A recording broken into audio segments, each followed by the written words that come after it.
Welcome to the Honest Hour. I'm your host, Luis Acevedo, and there is a lot to cover today.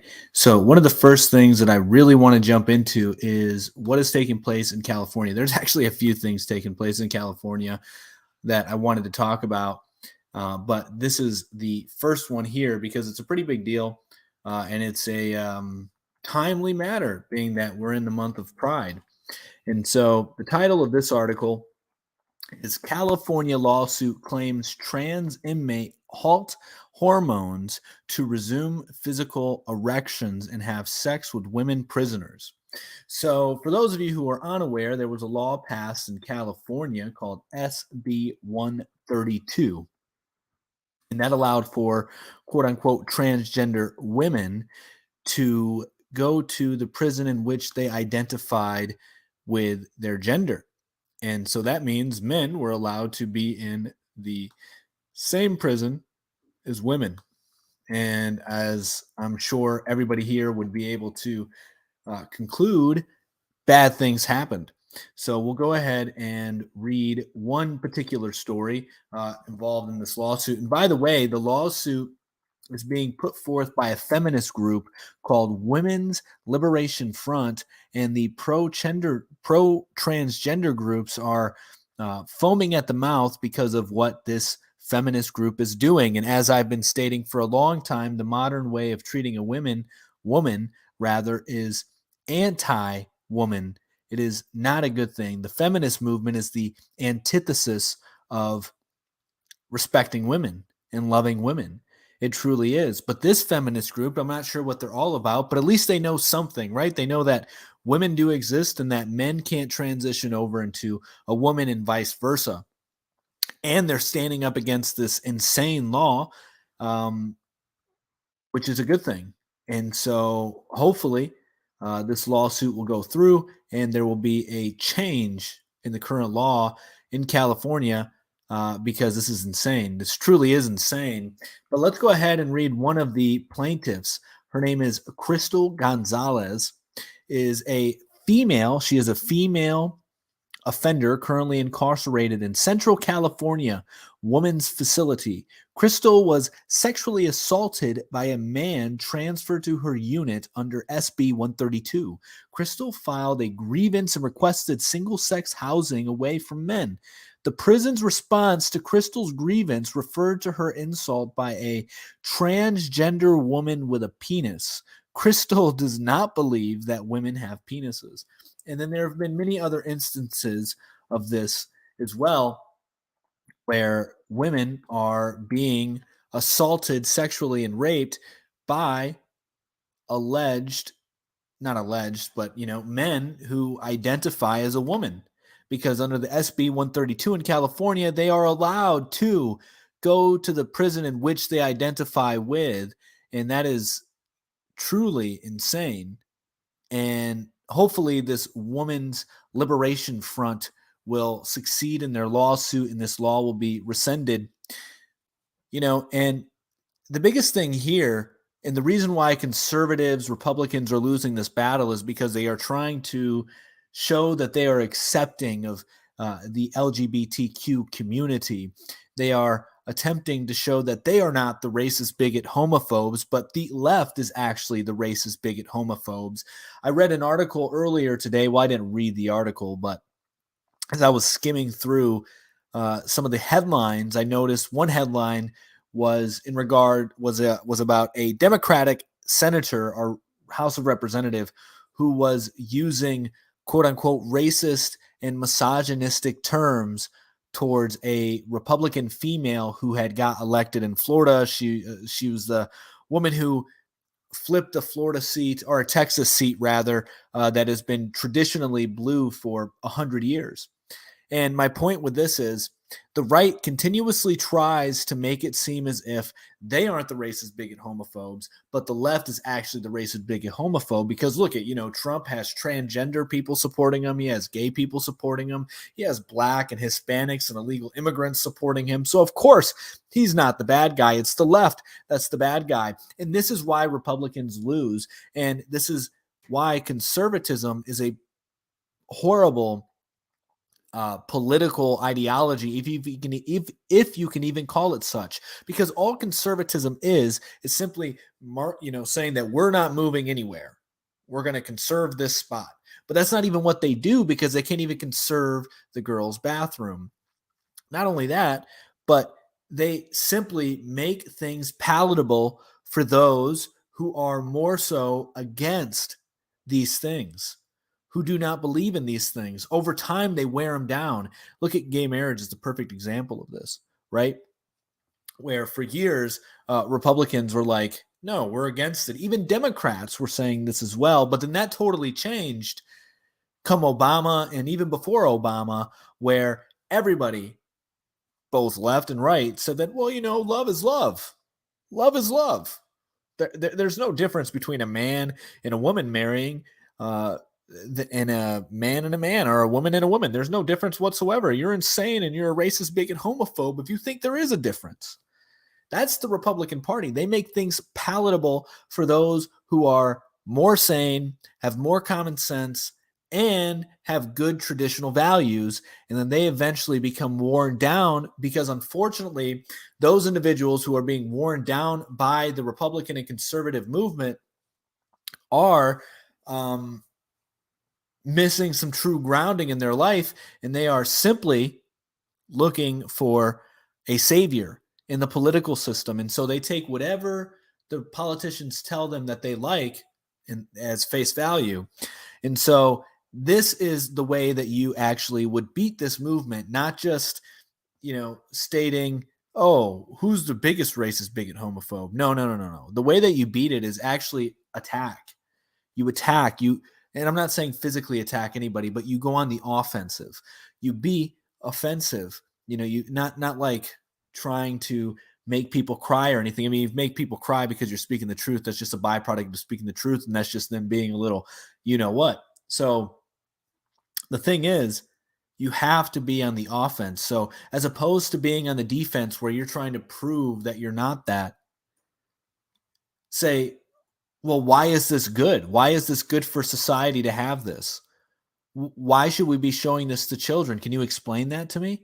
Like, can you actually explain that to me? Because I totally disagree with that entirely. And I heard something today, which I think I've mentioned before, that sexual education is totally insane to have in schools.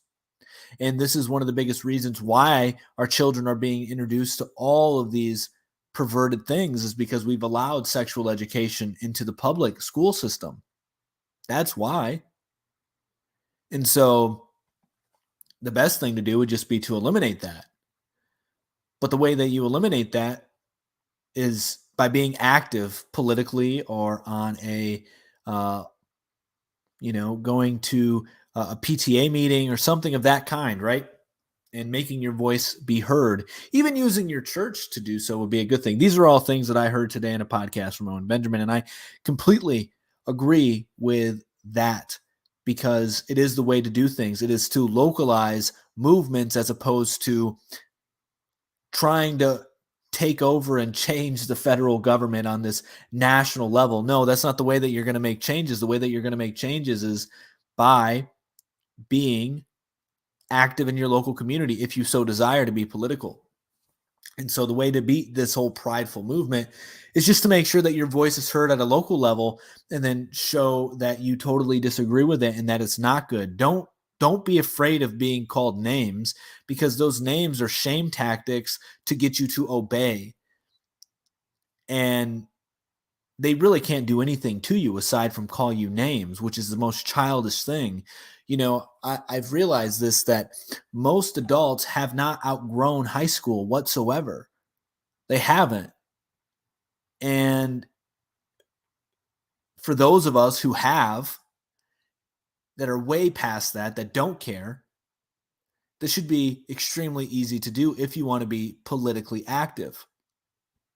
So that's an insane thing that's taking place in California. And it is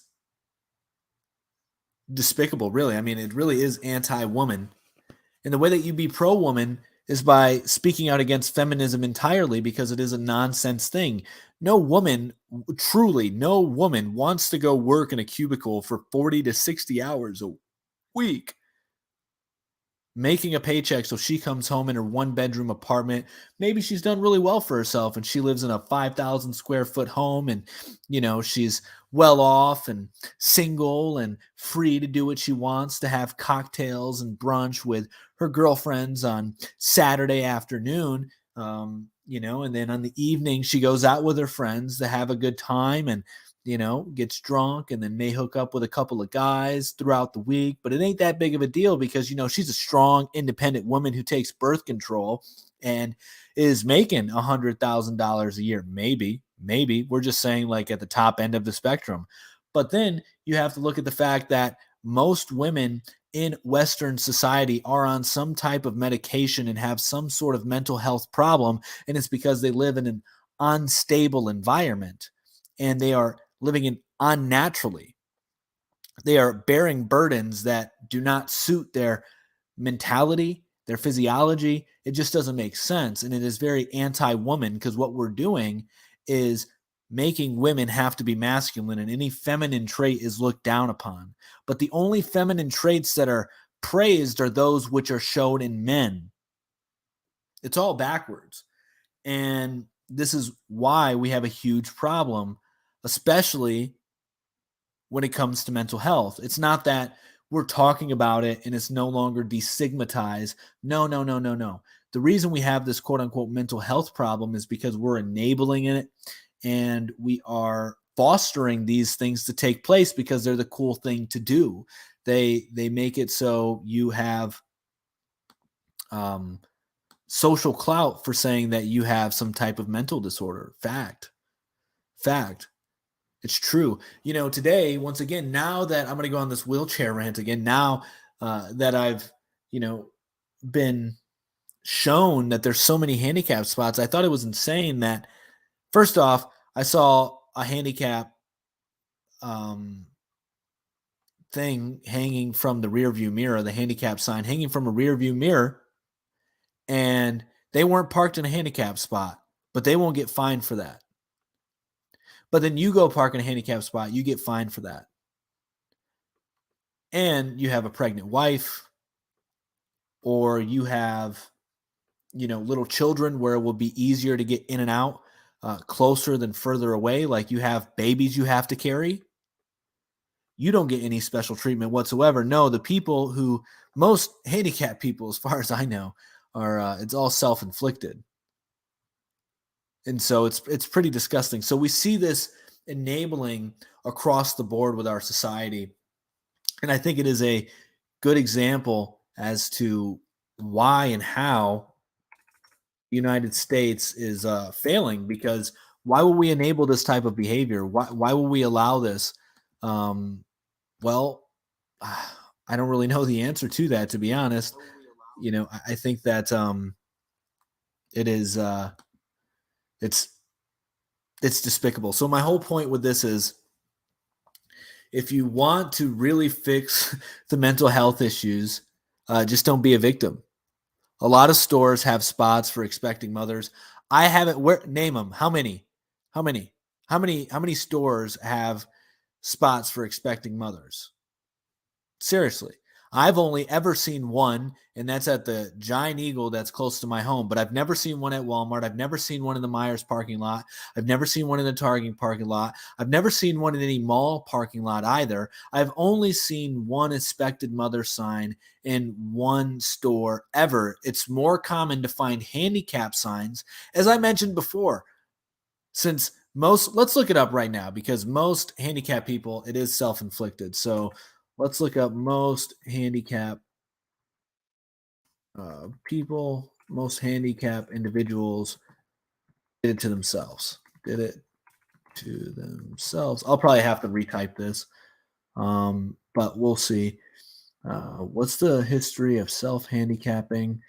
Yeah, I'm not looking for self-handicapping, but most health issues are caused by poor life choices. Fact.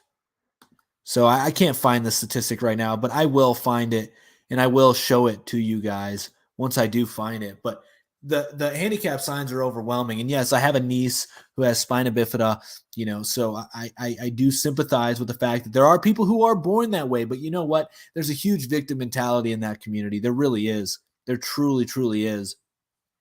And we should stop prioritizing them over building families. Fact. I mean, seriously, because we enable that, because like this all translates, this all what weaves in together with what I'm talking about with the pride movement thing and then the um, mental health issues in our country today. It all ties in because it's just a culture of enabling and giving status off of victimization and a feeling of depression and sadness. Those are all things that get high status in our society today, and it's disgusting, and it's a sign of a crumbling society. Fact. And what's going on in California with men going to women's prisons, disgusting. And so hopefully the Women's Liberation Front, circling it back around, will win their lawsuit and won't have to worry about that ever again. Now, I do want to switch things up a little bit because I want to make it a little bit lighter after just going on that little rant here. So keeping it in California, though, Los Angeles is preparing to propose a bill that would ban the construction of any new gas station. And there are many other states who apparently are doing the same thing, like New York, and a couple other places, which is literally insane because there's no way you're going to move over to green energy by 2030. Anytime relatively soon, it won't be possible. And even when you do get to the point where you have an infrastructure for quote unquote green energy, you're still going to need the quote unquote fossil fuels, gas, oil, etc., to make things function. I mean, for example, look at Germany. Germany is a very advanced country, but now they're going back to pre-industrial times using coal as their main energy source because their green energy agenda is failing. Yeah, it's insane. And this actually comes out at a very timely point because Joe Biden recently said, as of Wednesday, today is Thursday, January 23rd. So as of Wednesday, not January, July 23rd, as of Wednesday, July 22nd, Joe Biden stated that we are going to be taking millions of cars off the road, literally, quote unquote. And the reason they're going to do this is with the Build Back Better plan and building a robust infrastructure for public transportation, mostly that public transportation coming from trains. And so not only do the Democrats want to take away your guns, but they want to take away your right to have a car. This has been in the plan for a long time. But the way that you beat this, the same way as that you beat the LGBTQ movement, is drive your car. Don't give up your car. Don't get an electric car, right? And don't listen to the UN Secretary General who's going out to colleges and saying, don't work in the fossil fuel industry. Swear to God, the UN Secretary General is going around to United States colleges and probably colleges around the world and universities stating, don't go into fossil fuel industries because they are climate wreckers. They are climate wreckers. And so you have this big affront on the way that we get energy today. But now we're seeing with the Russia-Ukraine war that we need the energy in which they're demonizing, in which they're trying to eliminate. We desperately need it in order to function, in order to have what we have right now, the power that we have.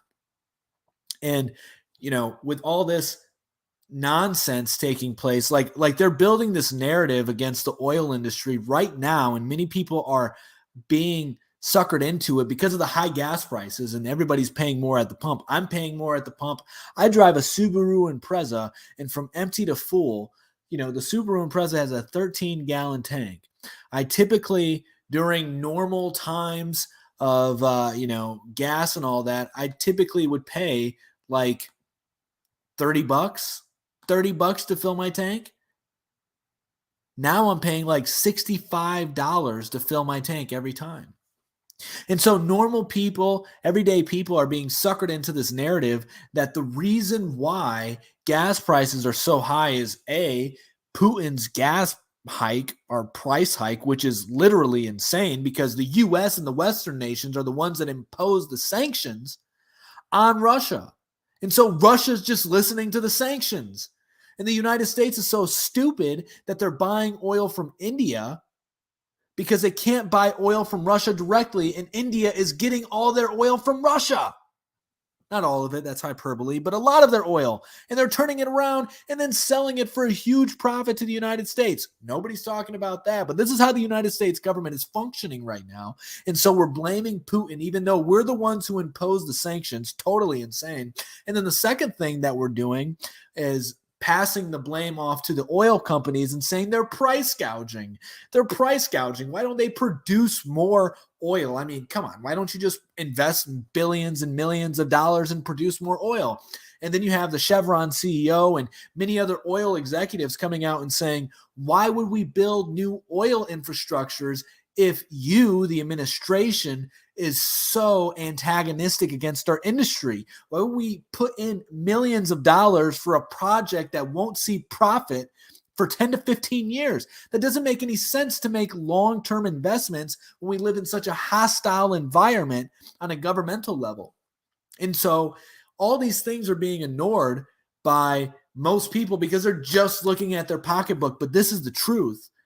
And we already know from the elites in Davos to Joe Biden, and even the Secretary of Energy stating that this is all part of the plan to move over to green energy. And the Secretary of Energy had recently stated that we need to we need to get rid of fossil fuels and these issues won't exist. And then you have a senator or a House of Representatives, something from, I think it's a Michigan senator, who was bragging about the fact that she has an electric car, and when she's driving past gas stations, she doesn't have to worry about it because she has an electric car, and that's all you need to do. But they totally ignore the fact that electric car prices are going up. I mean, the average car price right now in America, last I checked, for a gasoline car is like $45,000, but then for an electric car, the average price, I just found out, is like about $56,000.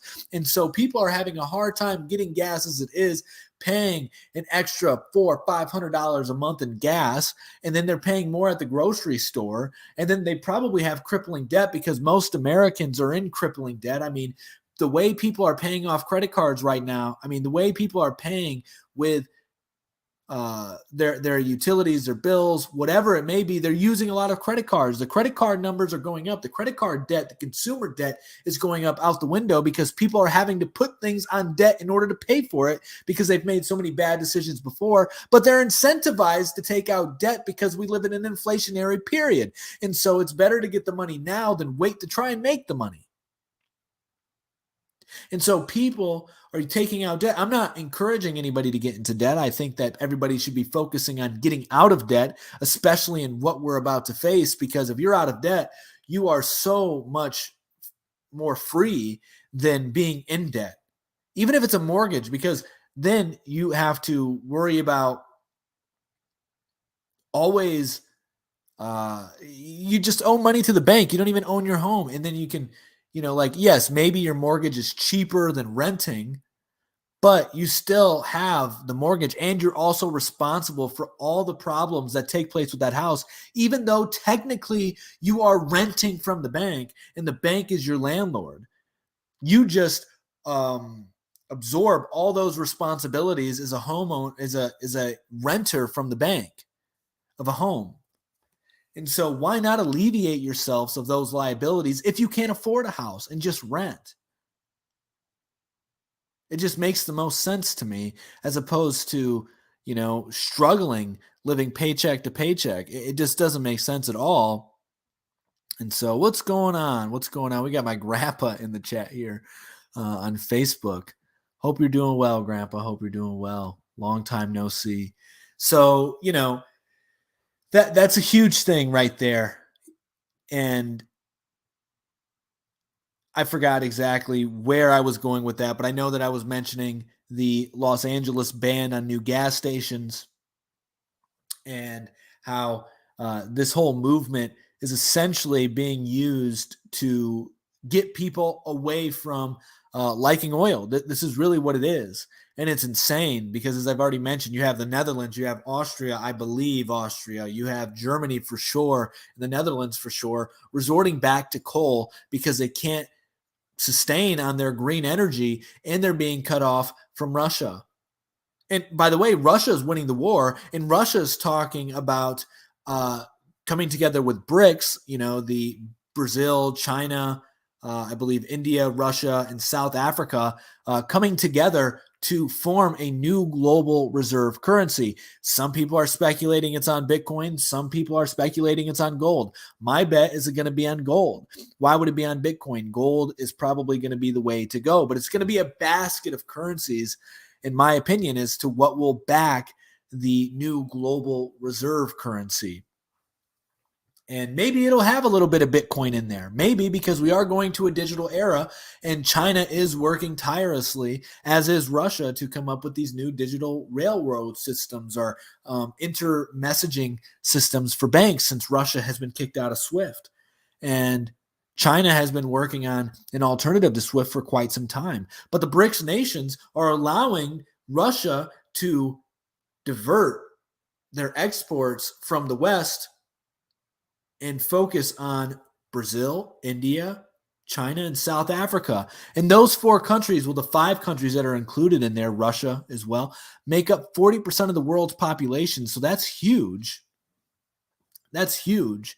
And this is why the Russian ruble, in part, is doing so well right now. The Russian ruble is like, what is it?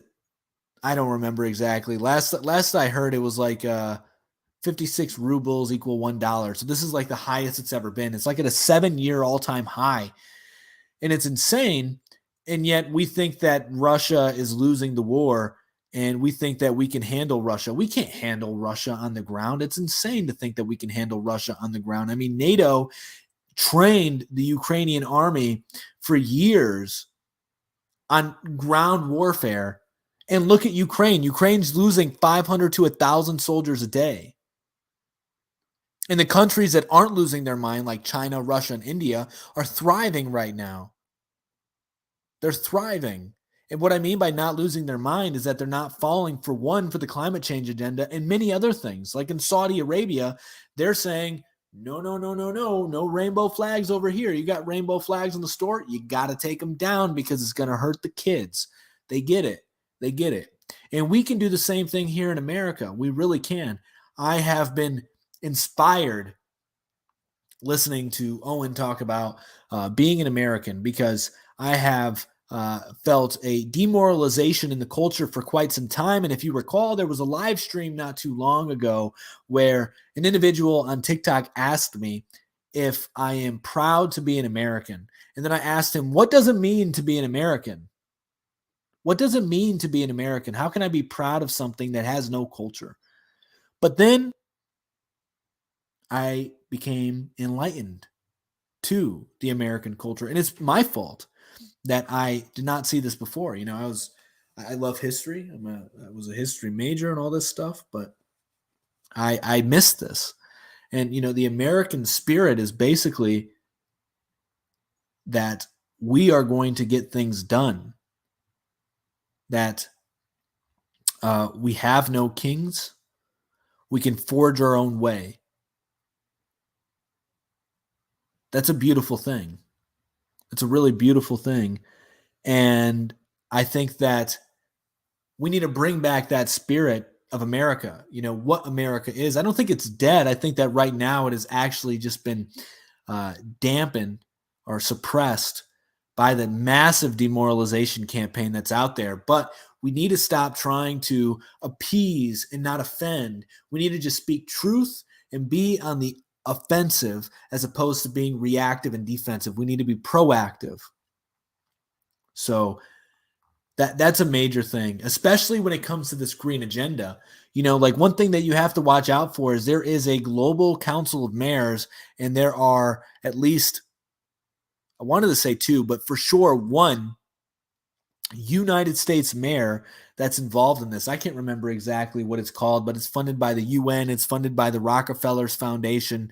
And their main objective is to equip cities with the funding needed and the resources needed to circumvent the need to go through their state and federal powers to take in immigrants because of quote unquote climate change.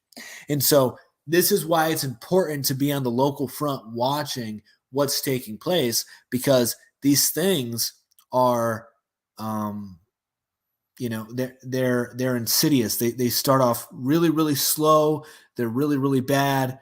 And then before you know it, you got your whole street painted as a rainbow flag come the first month of June.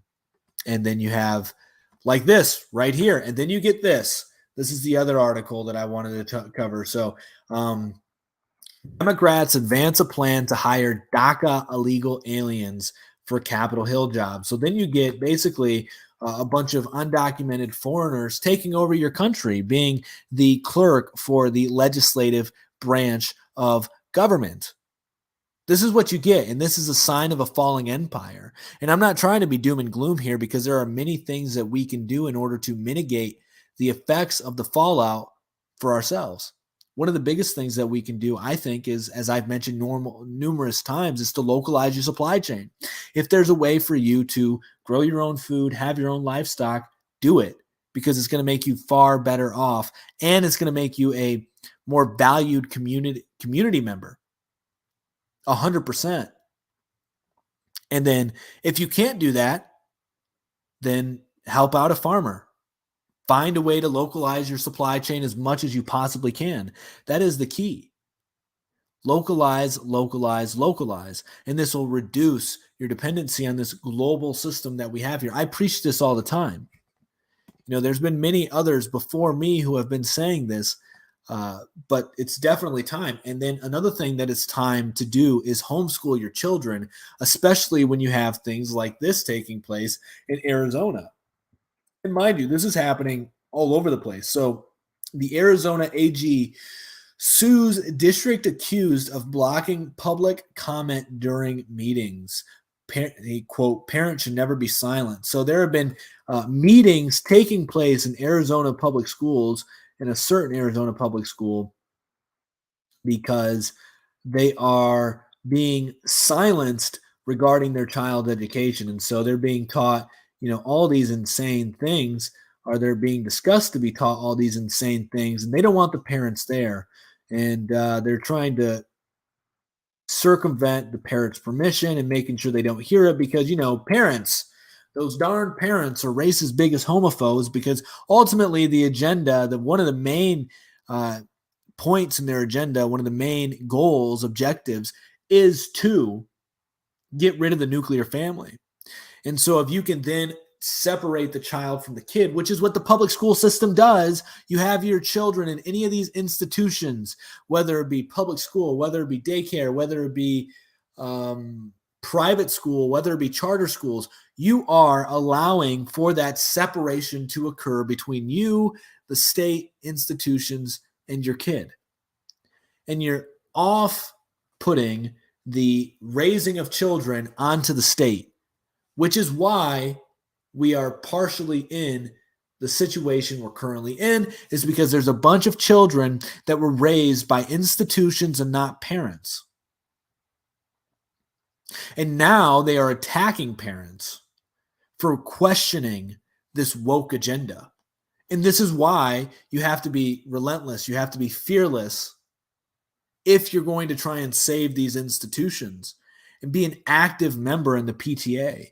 Be an active member in what's going on in the daycare. Be an active member of what's going on in the private, the school, the charter school, whatever. Be an active member and let your voice be heard. Like, no child should be taught sexual education.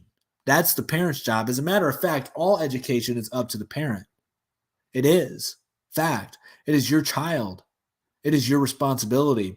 But now we just live in a culture where it's totally okay to offshoot that to delegate that responsibility to an institution. It's looked upon as if it's a good thing. It's like understandable. Oh, you got to go make that dollar. You got to go make that dollar. oh no, I totally get it. You don't want to have your wife not working because, well, you need to make that dollar. Now, obviously, I think that there are circumstances in which it is okay for a woman to work. Like for instance, if you're in like time throughout history. So my position has changed on this quite a bit. Throughout history, you have seen women working in the home all the time, finding ways to make money. Fact, like in the Chinese culture, they would do that. And I don't think there's anything wrong with a woman doing that at home either. But the main focus of the woman shouldn't be so much bringing in money, but rather raising the child. And if she can find a skill set and do things teaching the children while she's making money, like whether it be baking, whether it be sewing, whether it be homeschooling other children or daycare at your house, that is much better than having her go sit in an office, having her go focus on a career, because those careers mean nothing to them ultimately because men and women are wired differently. They are. Men seek status, they seek respect, they want to have financial well being. Whereas a woman looks for a man who fits that category and they want to have children. They want to be around little kids. They want to nurture and care. They want to love. In their work, they get more fulfillment from working with children than they do working in an office. They do. They do. Whereas men, I know I can speak from experience, like I love my children. I love being around them. I love playing with them. However, I don't find the same kind of fulfillment my wife finds from interacting with them all day. I don't. So I have to do other things. I have to go out, build businesses as I'm doing. I have to go, work, make money. Like those are things that I find more fulfillment in as opposed to all the time. Don't get me wrong. I love my children. I love them very much, but I have that desire to conquer in some way, shape, or form. And most men have that, I feel. Whatever way it manifests itself in your life. And so it's very important, especially now with how insane things are getting, to remove your children from all these institutions. Seriously, it's going to get much worse. It's going to get much worse. They're already teaching children how to do this thing right here with my hand, an up and down motion with your hand. Or for girls, it's different, but you guys get what I'm saying. They're teaching children how to do that in school. It's disgusting. It's disgusting. And it makes a lot of sense why there's more sexual abuse in public schools, because guess what? Sexual education is a form of grooming. Fact. It is. And so, you have all these perverts wanting to become teachers. And guess what? They can probably teach your child sexual education. And it's totally disgusting. But most people are okay with it because they're like, well, it's not my job to educate them. After all, I pay my property taxes, so the school should take care of it. It's not my job. I pay the government to educate my children. But then they're the same people that turn around and say, the government's corrupt. The government's evil. We need to get rid of these people. But it's because they're focusing on the president and senators and House of Representatives, but they're not focusing on their local issues. They're not focusing on what their kids are being told to do for homework. They're not focusing on the fact that children are being told now, hey, your white skin is really bad. You have white privilege because you have white skin. And because of that white privilege, you need to allow little Jamal here to have all your crayons and your coloring book because your family's privilege allowed you to go to the local Walmart to buy the $2.50 coloring book and $5 pack of crayons, or however much crayons cost. Little Jamal didn't have that opportunity because he doesn't have white skin, and his family is broken because they don't have white skin. But since you have white skin, you're bad. And so you need to make sure that you also give little Shaniqua and Jose your lunch as well, because they don't get the free lunch from the school because the racist bigot homophobes said no more transgender bathrooms. And so the government, because of Joe Biden, cut off our funding, which is a fact, by the way. This is all true what I'm saying, like 100%. And so since you can't you can't, since they don't get free lunch anymore because we can't get it from the government, little Jimmy, you have to give your lunch on Mondays to Shaniqua, and then you have to give your lunch on Wednesdays to Jose, because they don't have the same privilege as you because they don't have white skin. And so, little Jimmy, you have to do these things because this is the moral thing to do. Like we took over, and then you can't forget about Coyote over there in the back. You got to make sure that on Fridays you, I don't know, you give him your orange, and you allow him to take your cell phone for 4 hours because your ancestors took over his land.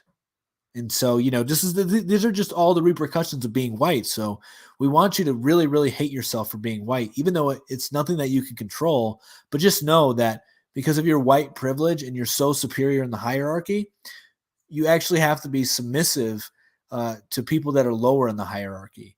That's just the way it works, because in reality, the hierarchy is victimization, right? And white people can't be victims. And so since white people can't be victims, you're at the bottom of the hierarchy, little Jimmy. And this is the way of the world. This is what you have to learn. And this is the insane things that your children are being taught in public schools. And it's only going to get worse. It's only going to get worse. So rather than having your child be indoctrinated with total nonsense, homeschool them. Be a parent. Do your job. Educate your child.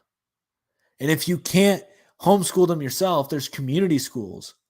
Join a church that has homeschooling parents. Like, we went to a church here where we live, and they had women there who focused on homeschooling. And they would homeschool other children as well. They would incorporate them in what they were teaching. So there are many things that one can do to give your child a better life, to give your child a better education, to keep your child from the beast. Because a lot of people may end up saying, well, Luis, I went to the public school system. You went to the public school system. We turned out just fine. Did we, though? I mean, and if we did, we're the anomaly. It's the exception. And what is just fine in our society?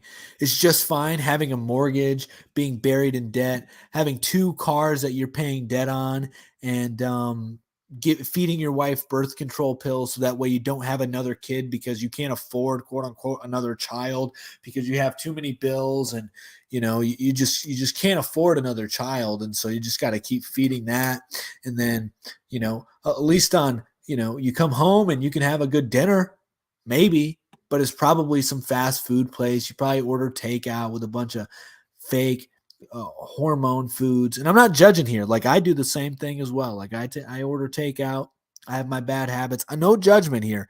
I'm just saying that most people are so delusional that they think that's a good life. And then you're going to go home and you're going to eat your breakfast. You're going to eat your dinner. You're going to maybe talk with your kids for like an hour. And then you're maybe going to talk with your wife for an hour or two, and then your children are going to go into their separate rooms, and you won't see them for the rest of the night. And then you are going to be sitting on the couch with your wife watching mindless TV until you pass out on the couch, and you're drinking a couple beers, and maybe she has a glass of wine, and you guys are just doing that. And then it's been like 4 months since you ever got anything from your wife because, well, you're a simp, you're a weak man, and she's lost all respect for you. And now it's been like 4 or 5 months since your wife has given you anything. And so, you're sexually frustrated. You're going to work, working like 40, 60 hours a week, paying all this debt. Your kids don't really like you, but you feel that you're doing all the right thing. This is what the public educational system will teach you is normal and right.